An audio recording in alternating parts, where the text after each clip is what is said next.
Welcome everyone to Charlotte, North Carolina, Concord, North Carolina at the Charlotte Motor Speedway. And here tonight is the longest race of the season. A couple races ago it was Darlington and I said that it was the second longest race. Well, this is the longest race of JBL Cup Series season here at Charlotte for the Coca-Cola. It's on 100 laps around this mile and a half.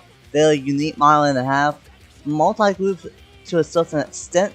And it's gonna be a wild one later on tonight. But first, we got Uncharted qualifying for the 8th time this season, and I am not alone for this one. For the longest race on the season, I am joined by none other than Andrew Miller up here in the JBL Cup Series booth. Hey, good to be back once again. Ready for a long night of racing here. Gonna be a long one for sure. 100 laps. Gonna be 3 pit stops in the main show. But first, we got Uncharted qualifying for the 8th time on the season. First one out will be Eric Drew in the number 91. But Team Trackhouse has had some rough points to the season so far. Would love to make it into the longest race on the season. AJ Crash, he's made a couple of races, wants to make it into the third crown jewel of the season. Will Parrish in the 26th, and his teammate Trent Screen, who won at Phoenix, I believe, last time that you were in the booth with me, and he locked himself into the All-Star his next time out here on the channel after tonight. And Trent Screen would love a shot at another win before the All-Star race. And here's Lance Smith Jr. He started off the season 5 straight races in a row of making it, but the last 2 he's not. So Lance Smith Jr. trying to finally start a streak back up and making it into the JBL Cup Series main show. And then Ronald Kennington in the 44, the 66 of Troy Gossett, the 55 of Clark Pastrano the 3rd, and then Darian Ton in the 62. And the only one that's not out there right now is BBUS in the 50. Charlotte, it's gone kind of old. It's worn out a little bit. It's a little bit multi-groove with the second lane at least, not really the third lane. But these guys were mostly on the bottom. What do you think we might see here tonight in this qualifying session with Uncharted Drivers and ultimately in the 600? Well, I think the second or third lap is going to be where you're going to be able to make your speed, because then you'll have some heat in the tires, but not wearing them out by that point, because like you said, they're worn out enough. Excuse me. It's worn out enough that there probably will be some tire wear.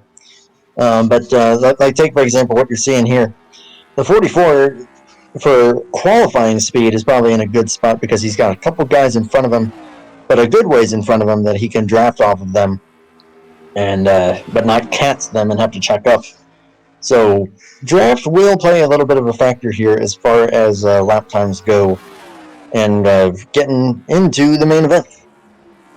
Yeah, for sure. The main event, the longest race on the season, and right now, Lance Smith Jr. trying to start another streak. It's currently fastest in that number 33 for RCR with a 28.760. And this 33 team's been bad fast all season long. Sure, they've not made the last 2 races, but they're looking pretty good at making it into the 600 field tonight.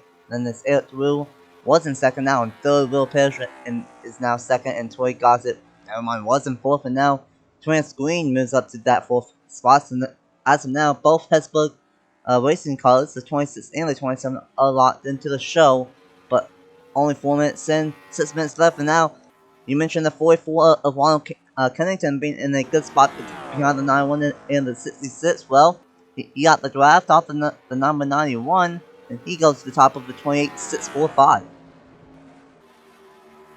We'll be seeing it cycling a little bit. I mean, like I said, it's not going to be like a super duper big difference, but it'll definitely be a big enough difference that you'll gain that extra 10th or 2 being behind somebody. So if you're able to play it right, just like the 44 did, to get behind 2 guys, yet still have about maybe 7 or 8 car lengths between him and those 2, that's going to be the way to do it. Yeah, for sure, because we saw the 91 in the battle that hurt. I think the 91 more than the 66 of Gossett being in second, but it's gonna be interesting because Tyler is gonna play into the fact that these guys have done 6 or 7 laps and they're already 3 or 4 tenths off for the 66 up to Gossett. Probably like a second and a half for Tyler for a full field one. So it is Tyler might play into a factor here tonight, but right now it's Kennington, Gossett, Smith Jr., and Will Parrish the top 4, and then the 91, 55, 62, 79, 27, and 50 are all outside looking in. And right now, they're all pretty much all by themselves for the most part, besides the 44 and the 66. The 91 and the 27 are back on pit road, and they want some full flush tires. They are both outside of the top 4, so they need to go out there for from flush tires. Now, I think these two might be confident in their lap times that they might just want to be rest of the 4 minutes, 4 or 5 minutes, and just see how these tires fall off. And Kennington going to go side by side with the 66, and we look at a slight preview of what we might see here tonight when it comes to the main event for racing. Oops. I definitely think that the inside is still going to be the preferred way to go. Outside can work, as we're seeing the 66 trying to make it work. But at the end of the day, the shorter way around being the inside, especially on that D-shaped front straightaway, I think that's going to be the place that you want to be. You're going to be able to clear guys a little easier that way.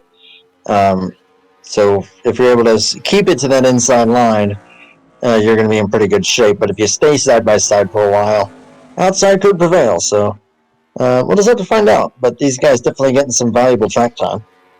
Yeah, Charlotte, definitely a unique place. 1 and 2 from testing earlier. Let's be pretty interesting. Lots of different blues in 1 and 2, and 3 and 4 is mostly the first lane and the second lane, and 1 and 2 it could be maybe 3 or 4 different lanes, but the bottom and the middle is really you want to be in 3 and 4, and it's gonna be interesting of what ends up happening. And now the 50 gonna go back to nope, he's gonna go to his stall. 27's back out of the screen. And the number 91 of Ed Drew's back out. He's actually might be in a good position if he can get a little bit closer to the 55 here. And maybe Ed Drew might be able to sneak in. He doesn't need a lot to bump out the 26 of Will Parrish.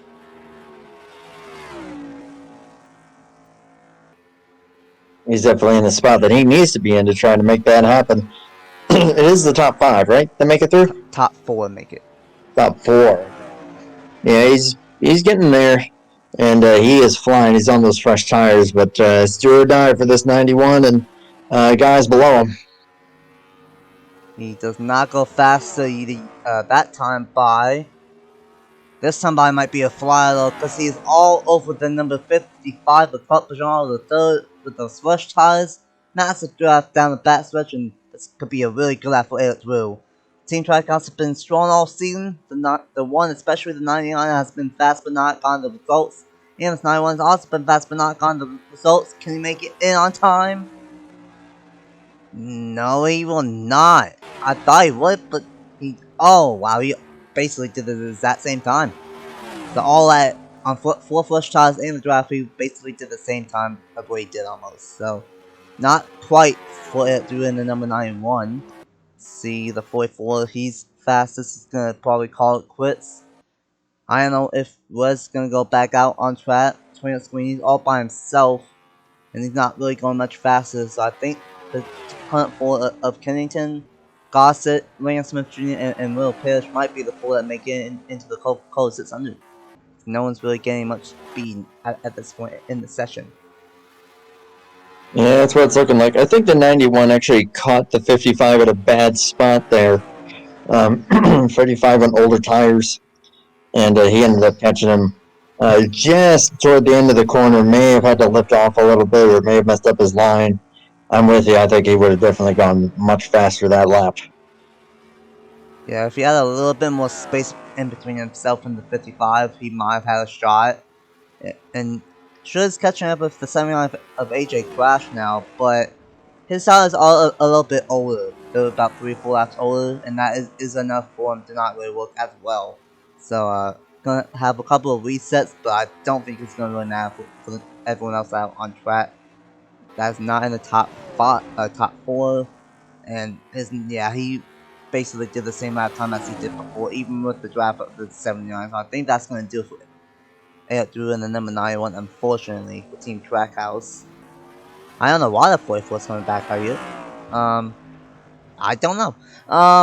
Because he's fine on speed, so I don't really know. Ruiz is back out on track in the number 50 on fresh tires. He might have a lap or two to maybe try something here, but he's gonna need a tenth and a half. Yeah, about a tenth and a half if he wants anything to sneak into the top 4. And this is gonna be his first time lap on these 4 fresh tires. See what the money team can do. Has a little bit of a gap between himself and Will Parrish, but I don't think it's gonna really matter for the money team. And BP Ruiz, 3 and 4. Let's see if it's gonna be enough. He might have enough draft here. Let's find out. Well, he's not gonna have enough time. He might have had enough Oh, speed, but he was 2 seconds short. And that's going to do it. Ronald Cunnington, Toy Gossett, and Leon Smith Jr. and Will Parrish will all make it into the Coca-Cola 600.